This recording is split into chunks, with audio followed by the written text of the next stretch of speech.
Здравствуйте, дорогие друзья! Я рада вас приветствовать на моем канале. Сегодня в данном видео я делаю знаменитый на весь мир итальянский пирог 12 ложек. Пирог получается необыкновенно вкусным, воздушным, легким, элементарно простой в приготовлении этот пирог.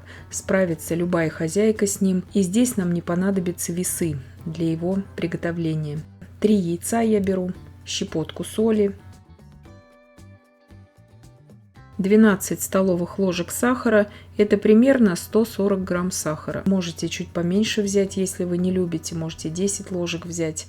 Все пропорции в граммах я напишу, конечно же, в описании к данному видео, кому будет интересно это в граммах.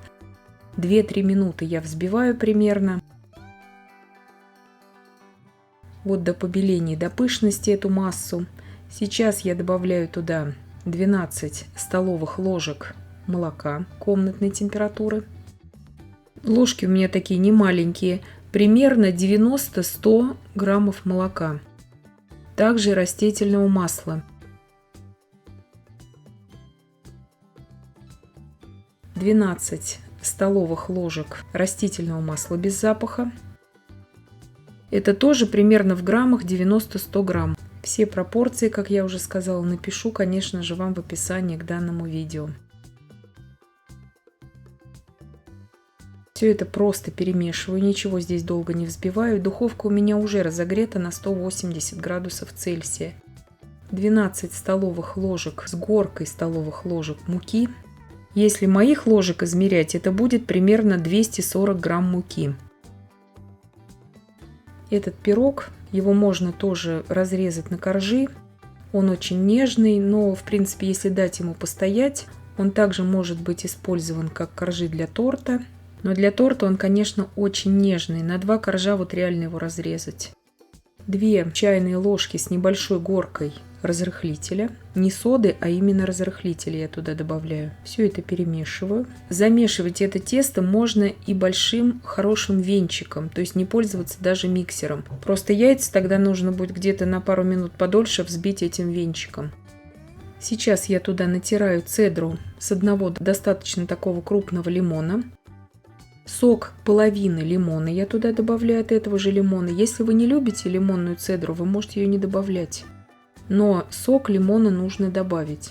Вкус тогда будет такой очень нежный, как будто он на сметане, этот пирог. Но здесь мы более бюджетный вариант делаем. 20 сантиметров в диаметре у меня обычная разъемная форма здесь с дном для выпекания. 180 градусов Цельсия. Выпекать буду примерно 30-35 минут.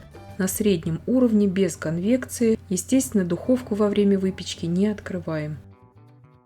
Идеально ровным получается пирог. Как только он у меня остыл до комнатной температуры, извлекаю его из формы. И уже можно его подавать, нарезать.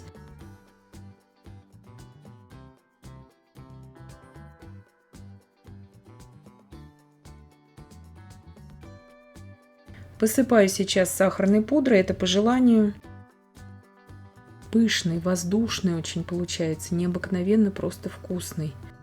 Идеально подойдет туда сливочный крем, если вы захотите, свежая клубника. То есть, если вы захотите просто домашний такой тортик собрать, очень легкий какой-то крем можно приготовить. И свежая клубника. Вот сейчас пойдет сезон клубники скоро, будет идеальное сочетание. Вот такой нежнейший, пышный, воздушный пирог получился. Пирог получается пышным, в то же время влажным, тающим буквально во рту. И я надеюсь, что видео было полезным и познавательным. Подписывайтесь на мой канал, ставьте лайки, пишите комментарии. Я всем желаю больших успехов и до встречи в новых видео.